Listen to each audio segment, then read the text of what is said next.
Bem-vindo na segunda aula, tanto para a física moderna como para a física quadro. E hoje vamos falar sobre Sócrates e o efeito Dunning-Kruger. O que vocês vão aprender hoje é algo que vai facilitar a sua vida em geral, vai fazer você mais feliz em geral e também vai ajudar em estudar nessas disciplinas do seu curso, tanto como na sua vida em geral. Vamos começar com Sócrates. Eu não sei o que vocês sabem de Sócrates, mas provavelmente vocês conhecem essa frase dele. Só sei que nada sei. Só sei que nada sei. Isso é a coisa que todo mundo sabe dele. É uma das frases que parece tão profundas que ela é tão famosa, mas a minoria entende por que ela é tão importante. Então vamos começar com um contexto histórico aqui. Sócrates, essa pessoa aqui, eu acho sempre que ele pareceu bem engraçado. Ele viveu de 470 até 399 antes Cristo, ou anticristo. E ele basicamente é considerado o fundador do pensamento lógico. E também ele é basicamente o avô de muitas ciências. E para ilustrar isso, vamos dar uma olhada na história. Sócrates, essa pessoa que disse só sei que não sei, tinha muitos alunos. Ele basicamente tinha uma escola, mas não foi uma escola no jeito como vocês imaginam hoje, mas ele foi mais como um guru, mais como um professor livre. E ele ensinou Platão. Platão, como vocês talvez sabem, é o filósofo com mais influência que tem. Platão, basicamente, é o filósofo. E depois de Platão, demora muito até você ter alguém que tem uma relevância similar. Platão tem obras sobre o Estado, sobre filosofia ética e sobre a natureza.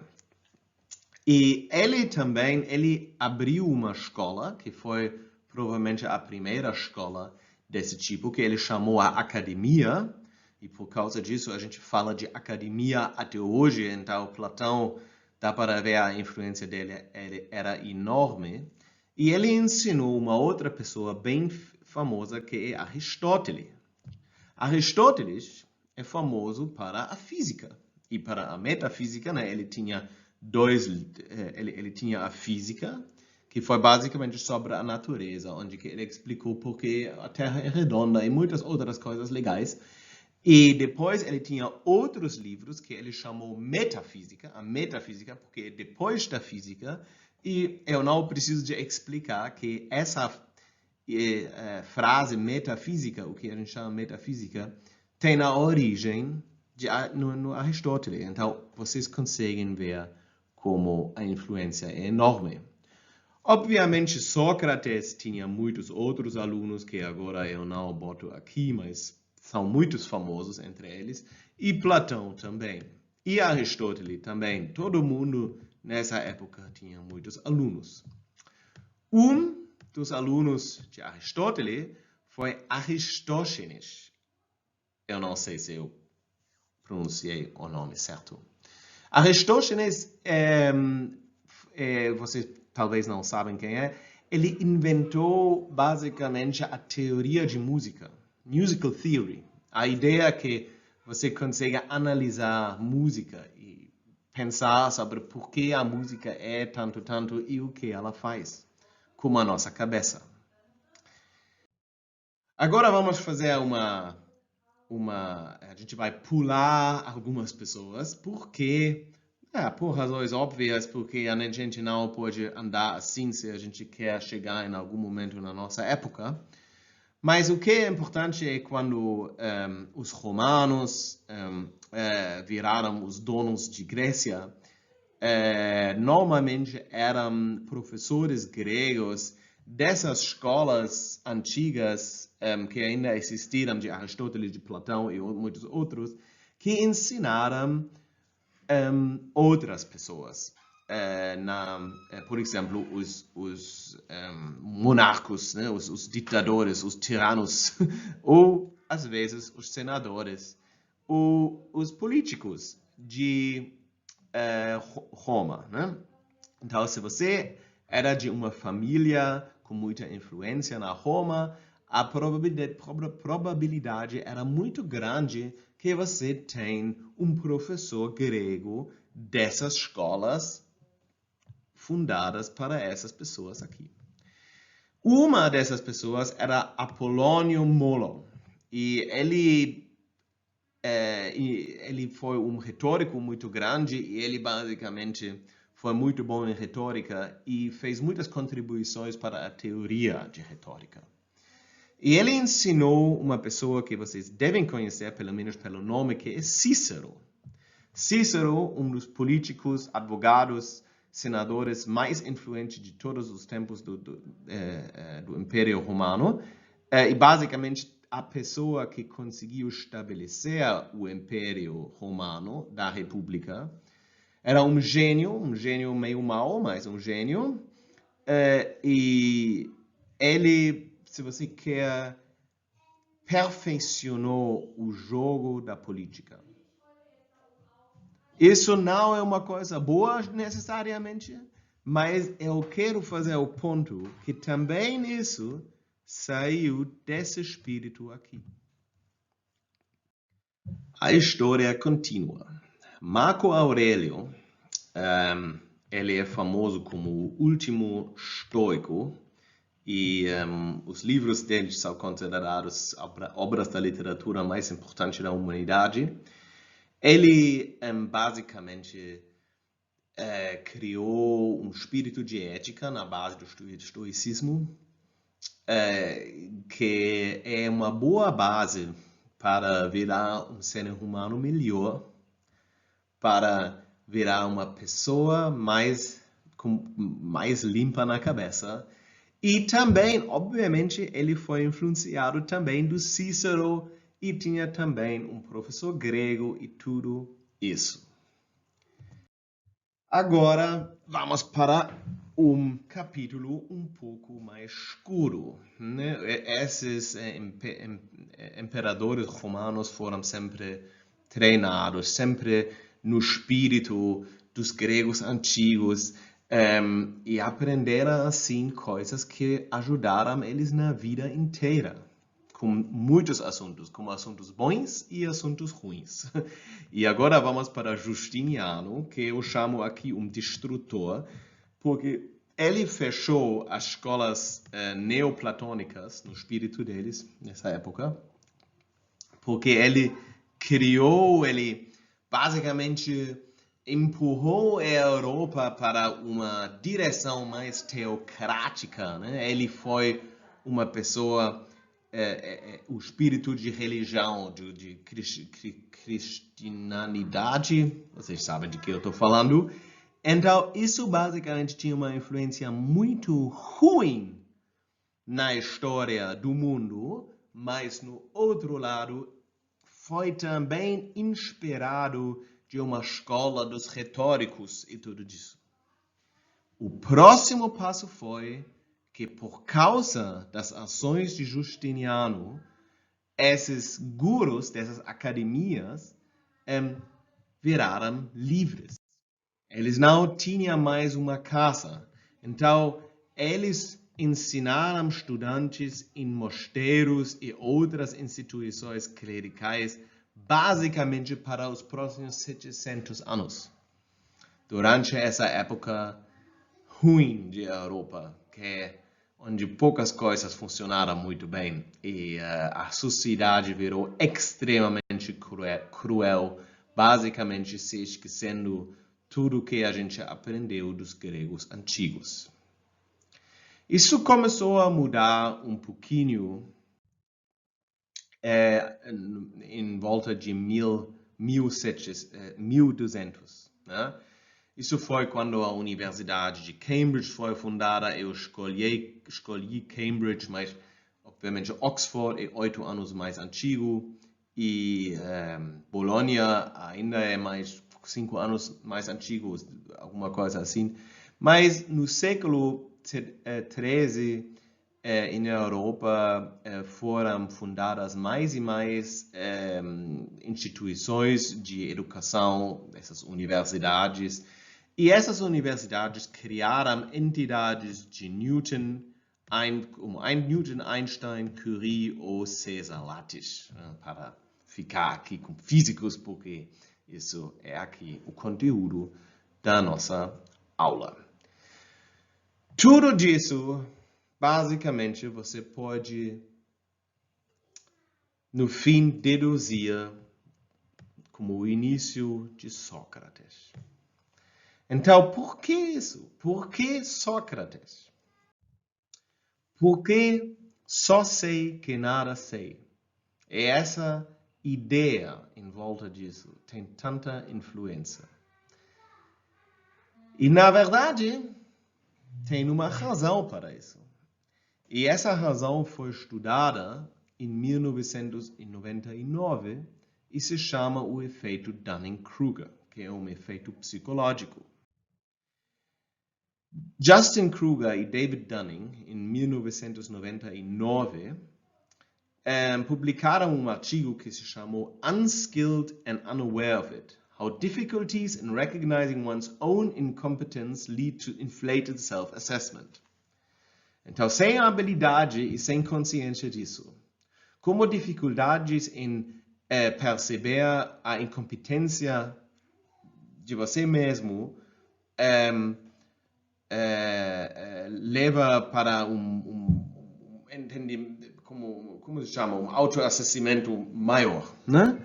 E eu vou mostrar esses 3 gráficos aqui. Eles fizeram mais estudos e hoje em dia a gente entende o efeito melhor, mas vamos começar com isso. Por exemplo, a maioria das pessoas dizem para vocês que eles têm um bom senso de humor. Isso inclui pessoas que com certeza não têm um bom senso de humor. Então, se você pergunta a essas pessoas como é o senso de humor, é bom, é ruim, isso aqui seria um resultado como eles se avaliam mesmo. E agora você diz o que eles fizeram, Kruger e Dunning, eles desenvolveram um teste para testar o senso de humor, que provavelmente foi um teste muito engraçado, e eles conseguiram ver que as diferenças são enormes aqui, né? Então, aqui são pessoas que têm um senso de humor extremamente bem evoluído, e aqui tem pessoas com um senso de humor extremamente pouco evoluído. Né? Se vocês acham isso estranho, tudo bem, mas então, mas no mesmo tempo, a diferença no autoentendimento não é tão grande. Como isso pode ser? Isso é lógico. Porque como você pode avaliar o seu senso de humor se você não tem um senso de humor? Porque o que você precisa para avaliar isso é exatamente isso que você não tem. Eles fizeram um teste similar com Logic Reasoning, basicamente um teste de QI, se você quer. Então, grande surpresa, todo mundo se acha muito inteligente, mas quase ninguém se acha um gênio. Aqui você consegue ver uma certa curva, mas principalmente todo mundo se acha igual. Mas, obviamente, tem pessoas que são extremamente pouco inteligentes e pessoas que são extremamente inteligentes. Mesma coisa com gramática em inglês, né? Mesmo teste, avaliação mais ou menos sempre igual, realidade bem diferente. Hoje em dia, o efeito Dunning-Kruger é estudado um pouco mais, com mais detalhes, e a gente sabe que em muitos casos, na verdade, a situação é que a diferença é nessa maneira que Quando você é muito ruim em algo, em muitos casos você se acha extremamente competente, mas você é muito ruim, enquanto pessoas que são extremamente competentes muitas vezes mostram muita humildade. E isso é lógico. Porque se você sabe algo, você normalmente entende a dificuldade de entender algo. Mas se você sabe nada, você não pode saber a profundidade do que você poderia conhecer. Ok, vamos dar um exemplo. Um exemplo é a Terra plana. Existem pessoas que não são burras, que acreditam que a Terra é plana. Eu não sei se vocês sabem, mas isso aqui é um modelo como essas pessoas imaginam a Terra mais ou menos, né? Com a Antártica aqui em volta e o Polo de Norte no meio. E se você sabe algo sobre física e geometria, você provavelmente imediatamente consegue ver dificuldades com esse modelo, mas essas pessoas acham que esse modelo provavelmente é mais adequado do que o modelo que todo mundo acha. Na verdade, essas pessoas acham que eles são mais competentes do que vocês, do que os físicos, porque eles entendem uma coisa certa, eles fazem perguntas. Eles têm um certo pensamento crítico, que não é ruim, porque você poderia também não pode ter um pensamento crítico e simplesmente aceita todos os fatos que você recebe, que também não é bom, né? E essas pessoas, obviamente, são igualmente burras ou inteligentes, mas você não consegue identificar eles tão simples. Mas o que eu quero dizer é que se você acha que a Terra é plana, provavelmente mostra mais sobre o fato que você não confia muito nos físicos, mas no mesmo tempo você provavelmente não entende geometria básica. Por quê? Bom, é óbvio, se você quer saber por que a Terra é esférica, é bem simples, né? Por exemplo, o eclipse de Lua sempre a sombra da Terra é um círculo e a única coisa que cria um círculo, independente da direção da luz, como sombra, é uma esfera. Então, a Terra tem que ser uma esfera. Mas esse argumento é difícil para explicar para essas pessoas, porque essas pessoas têm tão pouco entendimento de geometria básica que você não consegue explicar esse experimento. Todos os argumentos, em um jeito ou outro, para que a Terra é redonda, são da forma geométrica. De novo, eu não quero dizer que essas pessoas são burras. Eu quero que vocês, quando vocês encontram essas pessoas, não tratem eles assim. Porque são mais... Também é um erro de como ciência é comunicada para as pessoas e como jornalistas escrevem e tudo isso. Mas eu quero dizer, aqui temos um exemplo para Dunning-Kruger. Eles não conseguem entender os argumentos contra a vista deles, porque para isso eles precisariam aprender algo sobre geometria básica. E existem entrevistas um pouco engraçadas com pessoas que acreditam na Terra plana, que mostram isso muito bem, como eles não entendem a geometria básica. Exemplo 2. Existem pessoas que acreditam em teorias de conspiração, porque eles viram evidências. Evidências, normalmente, eles acham, look at the evidence, né? Olha na evidência, e eles têm todas as evidências para as teorias deles. E eles acham que eles entendem mais do que a maioria de jornalistas e cientistas que normalmente têm um entendimento um pouco melhor como a realidade social funciona. Ok, por que agora você vai ter dificuldade de explicar isso para eles? E porque eles se acham tão legais? É porque eles não entendem estatística básica. Porque você precisa de estatística básica para avaliar a evidência. E se você não entende muito da estatística básica, vai ser problemático, porque você não consegue avaliar quando uma coisa é pouco provável, muito pouco provável ou absolutamente quase impossível. Então, para avaliar a evidência, você tem que entender um pouquinho de estatística ou você não entende estatística e simplesmente segue da corrente principal, mas para avaliar a evidência mesmo, você precisaria entender a estatística e você sabe que isso não é o caso, e para agora explicar para essas pessoas, algo vai ser complicado pela mesma razão. De novo, não são pessoas burras, são pessoas que acreditam em coisas estranhas. Tem mais exemplos, obviamente. Tem a gente.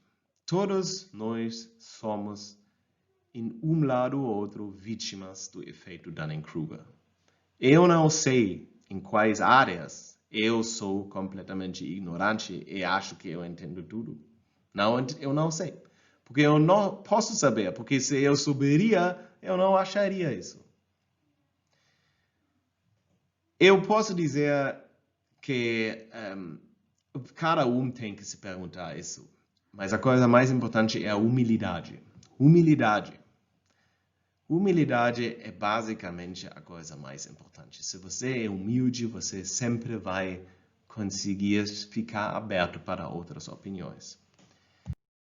Aqui tem alguns exemplos que, se você acredita nessas coisas, eu posso dizer que existem indicações bem grandes que, em muitos casos, isso não é o caso. Obviamente, eu não conheço o seu ex-parceiro ou ex-parceira, mas quando você pensa que é uma babaca, provavelmente isso não reflete necessariamente a realidade, mas reflete um entendimento da realidade do lado de você que é bem no seu pensamento. Eu não vou discutir esses pontos agora. Eu tinha uma versão antes dessa aula onde eu discuti, mas eu reparei que eu entro num buraco negro aqui. Mas só para vocês entenderem, todos nós somos vítimas de efeito Dunning-Kruger. Então, agora chegamos de volta para só sei que nada sei. O primeiro passo para aprender algo é o entendimento que existe algo para aprender. Você tem que entender que existe algo para aprender, que você não já sabe. Se eu dou algum exercício para você e você pensa que, mas eu já devo ser capaz de resolver. Não, você só deve ser capaz se você entender o conteúdo da aula. E o conteúdo da aula você precisa de tempo para entender, porque o seu cérebro é um objeto físico. Yeah? E como uma cicatriz precisa de um tempo para melhorar, é a mesma coisa como o seu cérebro. Fisicamente, o seu cérebro muda quando você estuda coisas. Agora,